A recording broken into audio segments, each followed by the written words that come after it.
Hi friends, welcome to my channel. நம்ம சேனலில் நம்ம இன்றைக்கி என்ன பார்க்க போகிறோம்னா, வழக்கம் போல் வெண்டைக்காய் குழம்பு வைக்காமல் டிஃப்ரெண்ட்டாக இந்த மாதிரி வச்சு கொடுங்க. ரொம்பவும் சூப்பராக இருக்கும். வீடியோக்குள்ளே போகிறதுக்கு முன்னாடி நம்ம சேனல் வரைக்கும் சப்ஸ்கிரைப் பண்ணாதீங்க, சப்ஸ்கிரைப் பண்ணிக்கோங்க. நம்ம வீடியோ பிடிச்சி மறக்காம நம்ம வீடியோக்கு லைக் போட்டுருங்க ஃப்ரெண்ட்ஸ். வாங்க வீடியோக்குள்ளே போகலாம். வெண்டைக்காய் நம்ம கட் பண்ணுறதுக்கு முன்னாடி கழுவி எடுத்துடணுங்க. நம்ம வெண்டைக்காய் நல்லா லென்த்தாக இருந்தது. தண்ணியில் நல்லா கழுவி எடுத்துட்டு தண்ணியெல்லாம் ட்ரை ஆனதுக்கப்புறமா இந்த மாதிரி பீசஸாக கட் பண்ணி எடுத்து வச்சுக்கலாம். அப்போ தான் வெண்டைக்காய் சாப்பிட்றதுக்கு நல்லாவும் இருக்கும். ஒரு சிலர் பெருசு பெருசாக கட் பண்ணுவாங்க. உங்களுக்கு எந்த மாதிரி வேணுமோ அந்த மாதிரி கட் பண்ணி எடுத்து வச்சுக்கோங்க. இப்போ கட் பண்ணி எடுத்து வச்சுருக்க வெண்டைக்காய் கூடவே ஆயில் கொஞ்சமாக சேர்த்துக்கலாம். ஒரு 3 ஸ்பூன் வர மாதிரி ஆயில் சேர்த்துக்கலாம். ஆயில் சேர்த்துட்டு ஸ்டவ்வில் வச்சு நல்லா வெண்டைக்காய் எண்ணெயிலே நல்லா வதக்கி வேக வச்சு எடுத்துக்கலாங்க. இந்த மாதிரி வதக்கி விட்டுடலாம். வதக்கி விட்டதுக்கப்புறமா வெண்டைக்காய்க்கு தேவையான அளவுக்கு தூள் உப்பு சேர்த்துக்கலாங்க. உப்பு சேர்த்து வதக்கிறப்போ அது ஒரு வளவளப்பு தன்மை நமக்கு ரொம்பவும் கம்மியாக இருக்கும். நல்லா வள நார் மாதிரி வரும் இல்லைங்களா? இந்த மாதிரி செய்கிறப்போ கொஞ்சம் கூட நாரே வராமல் ரொம்பவும் சூப்பராக வரும்.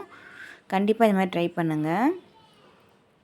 இந்த அளவுக்கு வந்ததுக்கப்புறமா நம்ம ஸ்டவ் ஆஃப் பண்ணி வேறு ஒரு பாத்திரத்துக்கு மாற்றிக்கலாங்க வெண்டைக்காயை. இப்போ வெண்டைக்காய் குழம்பு தாளிக்கிறதுக்கு வானலில் ஒரு 3 ஸ்பூன் அளவுக்கு எண்ணெய் சேர்த்துக்கலாம். தாளிக்கிறதுக்கு கடுகு 1 ஸ்பூன், வெந்தயம் 1/4 ஸ்பூன், ஜீரகம் ஒரு 1/4 ஸ்பூன் அளவுக்கு சேர்த்துக்கலாம்.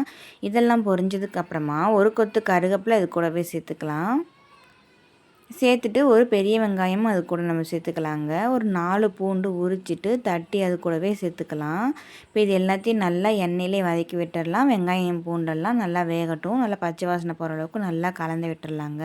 இப்போ இது கூட ஒரு 4 தக்காளியை குட்டி பீஸாக கட் பண்ணி சேர்த்துக்கலாம். தக்காளியும் சேர்த்துட்டு நல்லா இந்த மாதிரி கலந்து விட்டுடலாம். தக்காளி நல்லா வேகட்டும். இப்போ தக்காளி பாதி அளவுக்கு வெந்ததுக்கப்புறமா தேவையான அளவுக்கு உப்பு, 1/4 ஸ்பூன் அளவுக்கு மஞ்சள் தூள் சேர்த்து நல்லா வதக்கி விட்டுறலாங்க. தக்காளி வெங்காயம் நல்லா சூப்பராக குழைய வெந்துடும் சட்டுன்னு. இப்போ இந்த அளவுக்கு வெந்ததுக்கப்புறமா குழம்பு மிளகாத்தூள் நம்ம வீட்டில் அரைச்சி வச்சுருப்போம் இல்லைங்களா? அதை ஒரு 3 ஸ்பூன் அளவுக்கு இது கூட சேர்த்துக்கலாங்க. அப்படி இல்லாத பட்சத்தில் நீங்கள் தனியாத்தூள் இருந்தால் 2 ஸ்பூன், மிளகாத்தூள் 1 ஸ்பூன் சேர்த்துக்கோங்க. புளி ஒரு எலுமிச்சப்பழ சைஸ் அளவுக்கு ஊற வச்சு வச்சுருந்தேங்க. நல்லா நம்ம புழிஞ்சிட்டு இந்த மாதிரி 1 டம்ளர் வர மாதிரி தண்ணி எடுத்து இது கூட சேர்த்துக்கிட்டோம். இப்போ குழம்புக்கு தேவையான அளவுக்கு எவ்வளோ தண்ணியோ அந்த அளவுக்கு தண்ணி சேர்த்துக்கலாம். தண்ணி மசாலாலாம் சேர்த்துட்டு நல்லா இந்த மாதிரி கலந்து விட்டுடலாங்க. கலந்து விட்டுட்டு நம்ம வெண்டைக்காயை வதக்கி வச்சுருந்தோம் இல்லைங்களா? அதையும் நம்ம இது கூடவே சேர்த்துக்கலாம். இப்போ பாருங்கள், வளவளப்பு தன்மையை கொஞ்சம் கூட வெண்டைக்காயில் இல்லை.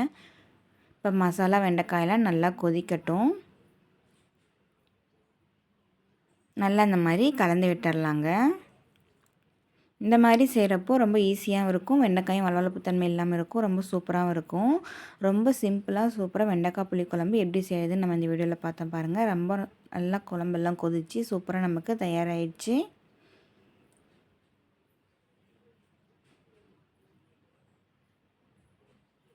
கடைசியாக மல்லித்தலை தூவி இறக்குனா சூப்பரான வெண்டைக்காய் புளிக்குழம்பு தயாருங்க. ரொம்ப சிம்பிளாக சூப்பராக வெண்டைக்காய் புளிக்குழம்பு எப்படி செய்யுதுன்னு நம்ம இந்த வீடியோவில் பார்த்தோம். இந்த வீடியோ உங்களுக்கு பிடிச்சதுனா மறக்காம நம்ம சேனலை சப்ஸ்கிரைப் பண்ணிக்கோங்க. அப்படியே நம்ம வீடியோக்கு லைக் போட்டு விட்ருங்க ஃப்ரெண்ட்ஸ். தேங்க்யூ.